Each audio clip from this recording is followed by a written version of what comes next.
Hey everybody, 3-Gun Smitty here with Jack Tactical Precision Rifles. So, I am sitting here cleaning guns and watching YouTube videos, you know, the usual.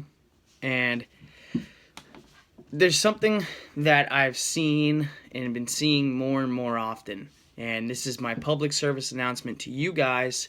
Alright, so please listen, bear with me. Alright, if you don't agree with me, I mean, whatever, you can find out on your own. But okay, so, and I'm even a culprit of this. Okay, so let's go over modifying your trigger. All right, your mil-spec trigger. Okay, you know what? Just don't do it. Don't do it. Don't waste your time. It's tedious. It's kind of hard. I did it on my first competition rifle because I had a mil-spec trigger, didn't want to pay for an expensive competition trigger, whatever. Okay, so look, I've seen probably 4 or 5 videos, including I have a video on my Instagram of it. All right, modifying triggers with a Dremel to polish the trigger, whatever, and it makes it pretty much full auto, but like an uncontrollable full auto. It's extremely dangerous. It's extremely dangerous.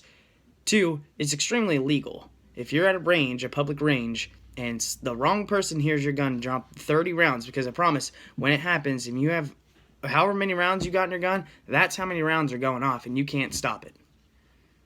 You can't stop it.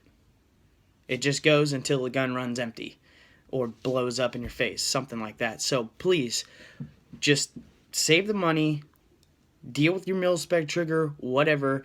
Go get yourself a cheap trigger, all right? Even some of these ALG polished triggers, polished mil-spec triggers, I still wouldn't do it. Some of them don't come out perfect every single time, and that's bad news. That is such bad news. I really just, for me, my opinion, I wouldn't do it. I would just go spend the money on like a PC armament, or that's cheap, $135, and it's yours. You got yourself a nice trigger, nice competition trigger, and excuse me, and you don't have to worry about that, because definitely don't want to go to a competition, pull your first round, and then you're disqualified, and you're probably gonna get in trouble for having a gun that's pretty much full auto. So, that's my public service announcement. Pretty quick video. Please I would suggest not doing it. I'm seeing it more and more often because there's videos on how to polish a trigger and all that stuff. I just wouldn't do it. Okay, I'll be the first one to tell you.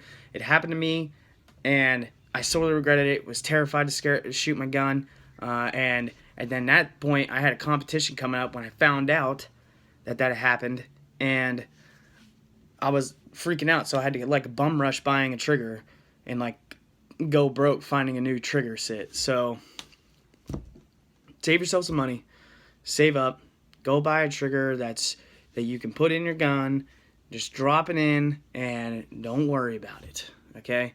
Please don't do it. It is so unsafe to do that to your gun, and it's for you, for the gun, and anybody around you. I don't want anybody losing their rights to own and hold weapons, whatever.